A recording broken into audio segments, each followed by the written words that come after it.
Hello and welcome to the next video for today.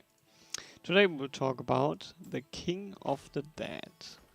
As you can see, I do not own him, so keep that in mind as I will bring you or talk you through his abilities and what I would skill if I would got him.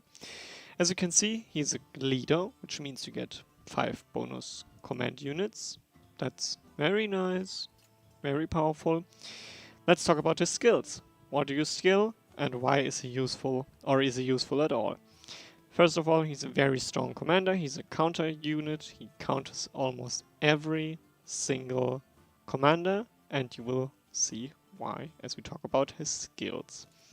First of all, he is incorporeal, which means the enemy commander loses might and focus, minus 1%, and you gain bonus might, which is a very nice start. You can also go Boogle, which means you deal focus damage, and your next damage the enemy receives is higher. Or you could go for Dreadful Presence, which means you can bring a unit to cause minimum damage for the next one round, which is especially strong if you play against dwarves. And next important skill, Betrayer.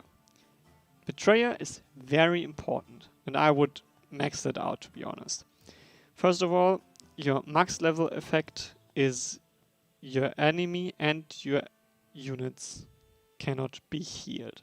Very strong, very powerful. Healing is obviously an annoying spell in the late game, because many commanders have a kind of healing, and without a healing, you will not have fun at all.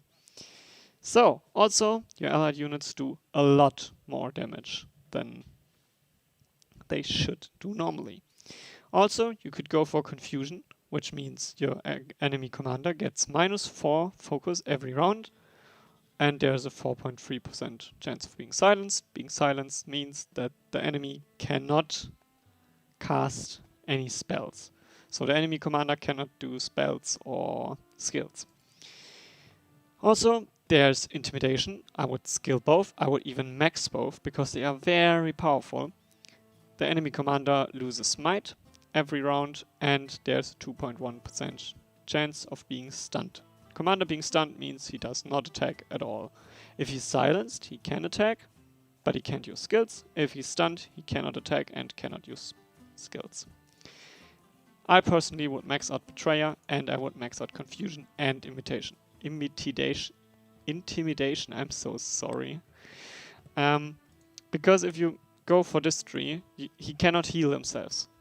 Healer will be useless against him.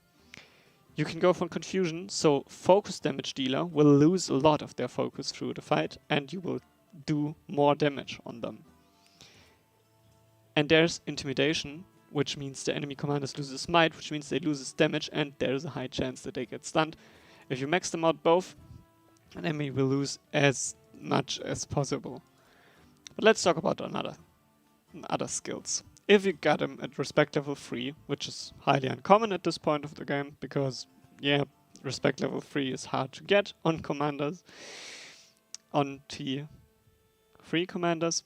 So then your King of the Dead will gain bonus might, and during combat, allied and enemy units will deal the minimum damage, which means you should not play him with dwarves if you put a point here. He could also go for Focus Wrath. That means you will deal focus damage and you can inflict madness for 1 round. Madness means that the enemy units will attack their ally units or yours, so you got a 50-50 chance. And you could go for Chaotic Retreat, which is a skill where the enemy unit's defense goes down by 5%. By 5.0, which is nice. It's not percentual damage, but it's still nice. And the last thing, Undead, Army of the Dead. The Undead gain bonus speed and gain stun immunity during combat. And then that's the thing where the King of the Dead will be OP. Your undead army cannot be affected by any skills, friend or foe cast during the battle preparation phase. That means in the battle preparation, if, for example, Gandalf could stun you, he can't. There's no point that he can, because you cannot be affected by skills that are cast during the battle preparation phase. Very strong, very annoying. Then you got the Dead Man of Dunharrow, which means your undead allies will receive less damage and other allies and enemies will receive more damage. And then there's Frightened. There's the first rounds, there's a chance to being stunned each round.